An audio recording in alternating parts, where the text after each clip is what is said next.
lots of work going on our locomotives to keep them in tip-top shape for our busy summer season. It's not hard to see why people come out here to look at our locomotives. They do a really good job of helping us tell the story. When they're steamed out, and you can hear them and see them and smell them. That's a whole different experience. We do have the yellow safety chains here. We ask that you stay on this side of those and we don't climb or touch on them. Both of these locomotives are this is an exact replica as we can get of the originals, which are long gone. Both locomotives steamed into fate on that May day, and interestingly enough, neither one of these locomotives was slated to be here. But as you all know, very often when you plan something, you get something else, and that's exactly what happened here. And they are what made that long distance travel possible. It meant that the generation after the railroad was completed could then travel further, faster, and you could do it in relative comfort. And it wasn't always the case. Transcontinental Railroad had been around for quite a while. The idea of traveling across the country quickly and easily definitely had its appeal. It got kicked into overdrive when gold was discovered in California. 1849, world rushes in, right? And everybody is going to California. They're going to get rich, right? I'm going to go to California, I'm going to make a fortune, I'm going to come home, I'm going to do X, Y, Z. I can now do this, this, and this, or this, and this. The problem is you got to get there. And that was the tricky part. There was no really good, easy way to do that. You had a couple options. Door number one, man, you spent a lot of money and you bought ship passage. And that ship sailed out of an eastern seaboard, down the eastern seaboard, through the Caribbean, down along the coast of South America, around the tip of Cape Horn, and back up the Pacific to, if all things went well, Port of San Francisco. By the time you got there, 6 months will have elapsed, and you will have traveled about 15,000 miles. So that's a lot of traveling, a lot of time cooped up in the ship to get out to California to make a fortune. Door number two, if you weren't a fan of being cooped up in a ship, may get seasick, I don't like sea travel, you could go to a frontier community. And the frontier community, depending on the year that you did this, would most likely have somebody that sold wagons and teams to pull that wagon. Early on, probably be somewhere in western Missouri. As the years went by, the frontier is going to progress west, so you're going to follow that progress to the furthest western community that you can get to. Then you're going to buy a wagon, and then you are going to get a team, and you are going to walk 1,800 miles across the country. Now every day, all day, days like this, days that are blazing hot, days that are freezing cold, 12 to 20 miles a day in all kinds of weather and all kinds of conditions. 4 to 6 months. That's going to be expensive, it's going to be really physical, and you're not going to get there much quicker than the ship. So we got to get this figured out, this long distance travel. To get from one side of the country should not be as arduous as an undertaking as it once was. It's almost easier to get to Europe at this time than it is to get to the other side of the country. I will often ask people, would you travel somewhere? You're going to spend half the year traveling, 6 months. People are like, no, you're crazy, I'm not doing that. Are you going to spend the better part of a year's salary to do it? No, double no. But that's what you had to do if you were going out west. About 12 years later, the rush is on again, except that we are going to western Nevada. Fabulous silver strikes. The rush is on. This time it's silver. We're going to go out to the silver fields, we're going to make our fortune, and then we're going to do X, Y, and Z. We still got to get there. And at that point, you had door number one or door number two. So we really got to get this long distance travel thing figured out. And for a lot of people, Transcontinental Railroad is a bridge too far, right? 1,800 miles, that's a long, long ways across a country that we don't know a lot about. Hundreds of miles of Great Plain. You get to cross the Rocky Mountains not once, but twice. Then you get to cross the Great Basin, and when you're all done, you get to cross the Sierra Nevada. So it is a monstrous undertaking. For a lot of people, it was a bridge too far. But for everybody who thinks that's an impossible pie in the sky, it can't be done, there are always going to be guys like this. This guy probably did more for the Transcontinental Railroad than anybody. His name is Theodore Judah. Judah's a railroad engineer. He's a really good railroad engineer. He's built railroads back east. He is an excellent surveyor. He's the jack of all trades with anything that comes related to a railroad. Because of Judah's reputation, he ends up taking that crazy long ship journey and he moves to Sacramento, California, where he builds the first railroad out of Sacramento into California's Great Central Valley.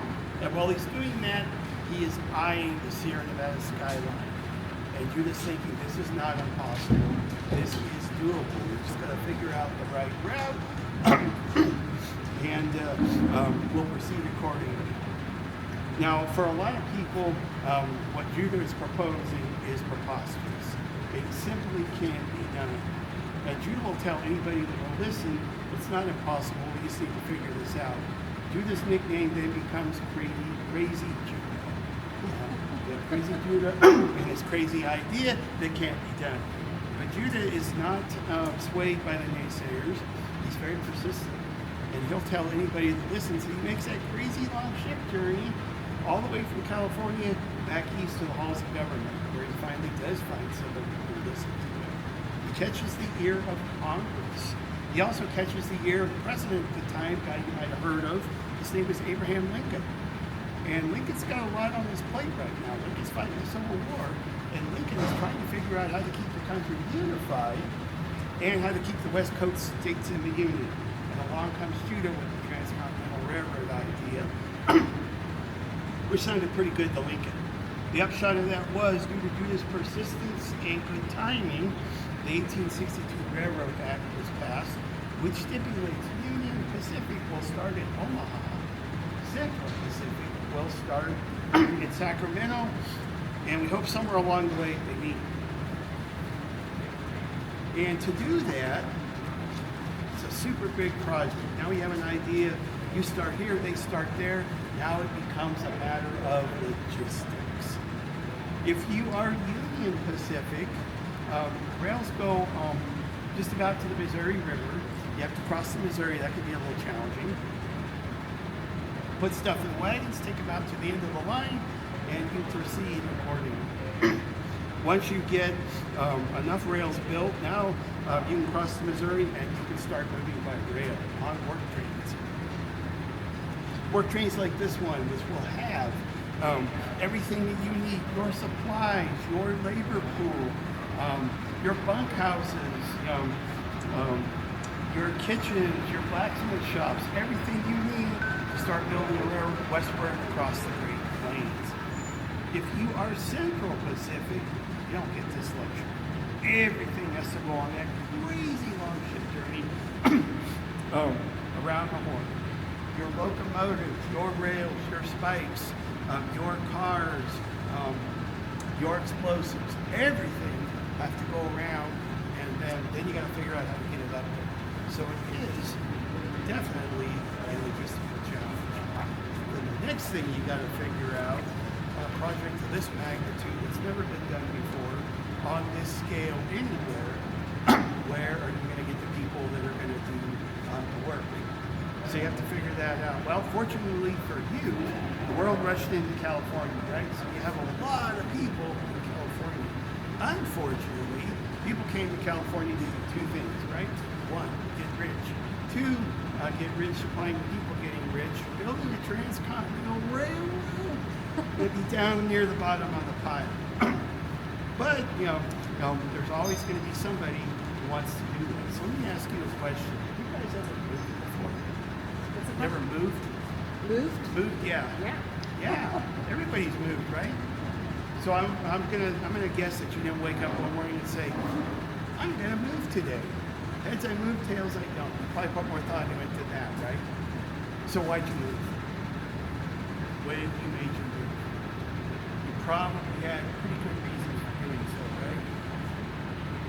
So you moved because Jobs. jobs, yes. job, that is probably the single biggest one, right? Better job, better opportunity, chance to do X, Y, Z. So job, yes, job's a big one. What else would you know? Weather? Weather, yeah. It's too hot, it's too cold.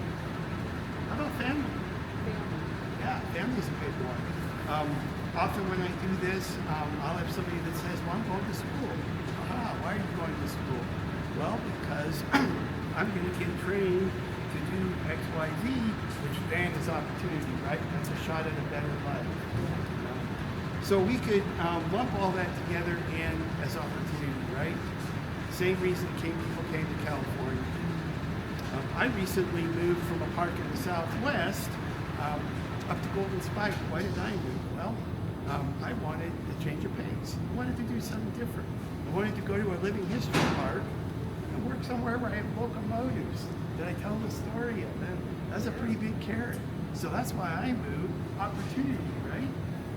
People move from all corners of the globe to come to California. It's that opportunity, right? A lot of people came from Asia, specifically China. And why would you move from China at this time? Well, perhaps the domestic situation is not to your liking. Economic situation, not great. Let's see if we can change that. So you get on a ship and you end up in the gold fields. And you get to the gold fields and you find out, well, making a fortune is not as easy as people make it sound, as is often the case, right? So, what is plan B to get you to that opportunity and that shot at a better life? Along comes the Central Pacific Railroad, who needs thousands of laborers to do the work of building a transcontinental railroad across the Sierra Nevada. So you think, that could be the ticket. It's going to be hard work, it's going to be manual work, and it's going to be risky, but it might get you where you want to go just a little differently than maybe you thought. So what ended up happening was a lot of Chinese laborers ended up working for the Central Pacific. About 80% of the Central Pacific's workforce came from China, and they did the heavy lifting. You ever gone to the Sierra Nevadas? They're really tall, right? They're really pretty. Also made of granite. Granite's a really hard rock. And in order to build this railroad across the spine of the Sierra Nevadas, you're going from sea level to about 7,000 feet in about 50 miles with one of these on a 2% grade.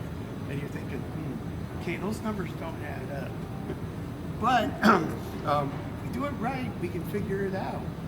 So you would have to drill not one, but up to 15 tunnels through that Sierra Nevada granite. Like would work in teams of about 12 to 20. Let's say you guys are a team. She holds the drill, he hits the drill. She hopes you don't miss. You get down about 2 inches. In the black powder goes, then we set off the charge. All day long is how that process is going to work. At the end of the day, that's how far. And the next day you're going to come back. You're going to do the same thing. And the day after that, and the day after that, and the day after that.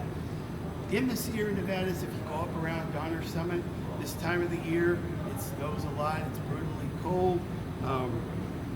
You haven't seen the sun and you don't know when. You walk to the job site, you hope the snow slide doesn't carry you away. You walk inside, you light a candle, and you start that process. You're working with explosives, right? What can go wrong? But you're going to persist, and you're going to persist and persist. Pretty soon you're going to have a tunnel that is about 25 feet wide, about 20 feet tall. Big enough to fit that. So you're going to do the heavy lifting. You're busy making a living, right? This is opportunity. You probably don't think that you are making history, but you are. You're making history working on this amazing project that is unifying the country. And these are the faces of the people that made that history. I often wonder what they would tell their family and friends about working on that big project, or anything really historical. If you know somebody that has firsthand knowledge, it's always super cool because you're at the primary source. It gets no more. I was there and I did it. That's pretty cool. You could be making history in your daily routine, right? I don't think you're making history. Not making history, I'm making a living. Well, that's what these guys thought. So it's super cool to think of the contributions that they made. Without those contributions, we wouldn't be standing in here and I wouldn't be telling you this super cool story about all these people that made history doing ordinary things. On the other side of the line, work is going across the Great Plains, and the Union Pacific needs labor too. And they need thousands of laborers. So where are they going to find their labor? Well, a lot of laborers are going to come from Europe. And what's going on in Europe at this time? Well, things might not be, they're okay, they're not great. If you were in Ireland, they're certainly less than stellar. Ireland is still reeling from the effects of the Great Potato Famine, which means people are starving, there is no food, crops are rotting in the field, and your economic situation is pretty bleak. So opportunity, right? Off you go looking for greener pastures. Those greener pastures land you on the eastern seaboard where you need a job. And you think, well, what can we do? Well, I'm really good at building stuff. I can dig a canal, I can build a bridge, I can work on the Union Pacific Railroad. So west you came, doing whatever job you were hired to do on this great project to unify the nation. About this time, the Civil War ends. Now, there's a lot of people that need something to do that have uncertain futures. Civil War veterans on both sides of the aisle, recently emancipated slaves, the immigrants from Asia, the immigrants from Europe, and as you get further out here, the only settlement between Omaha and Sacramento, right down the road here, Salt Lake City. So you have members of the LDS Church, they're setting up shop. Along comes both railroads, we offer to work on the railroad. You think, well, good job. You'd probably think about that. A good job out here in the hinterland that pays cold, hard cash. You really think about that, right? So you would jump on board to this huge national project to build the Transcontinental Railroad. And after the Civil War is over, Lincoln now is thinking, how do I unify the nation? Well, you put people from all walks of life together on this big grand project to unify the nation. That might be a pretty good step. And one of the biggest legacies of the Transcontinental Railroad is just that, right? Now you can cross the country quickly and easily. You can cross the country in less than 2 weeks on a locomotive. No longer do you have to spend that pile of money and sit on a cramped ship for 6 months. Walk across the country, 12 to 20 miles a day for 4 to 6 months, day after day after day. Now it is possible to get out here really easy.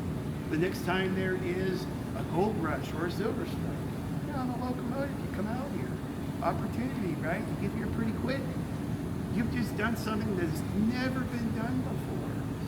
On a scale that's never been done before. The engineering that went into this is astounding. You just poked the mold and set the precedent for really huge public works that are to come. Now there is a precedence for how to do something really big and really massive and something that people think can't be done. You've just set a really nice precedent for that. People can now move across the country pretty easily. California has access to eastern markets and vice versa. You might be thinking about tapping the Asia trade, which might have happened had the Suez Canal not been built. So lots of legacies of the Transcontinental Railroad, including a few that maybe we didn't really think of. Let's say you live out on the Great Plains, and life revolves around two things. One are these bison, which are nomadic. Bison are nomadic, so then therefore probably so are you. With all these people coming from the east, how many people can be back in the east? They're coming out here, and they're not coming out here to settle where you live. And with bison, it's really easy to shoot a bison from the train, right? So if your life depends on bison, and with all these people moving into where you live, and the bison numbers are going to get decimated in pretty short order, your life is going to change pretty dramatically. But above and beyond unifying the country economically, politically, and socially, and bringing in people from all walks of life to work on a grand national project, is one of the big unifying factors here. Replica locomotives that we have here that we use this time of the year and we use in the summer to help tell that story are very popular. That leads us to you guys who are also part of that story.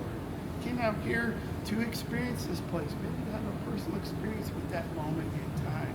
Hopefully, you've been able to connect with this point in time, which is pretty special. So feel free to look around here and check out the locomotives. We just ask that you stay on this side of the safety chains. If you don't climb or touch anything, if you have any questions or if you want any pictures, let me know. Thank you.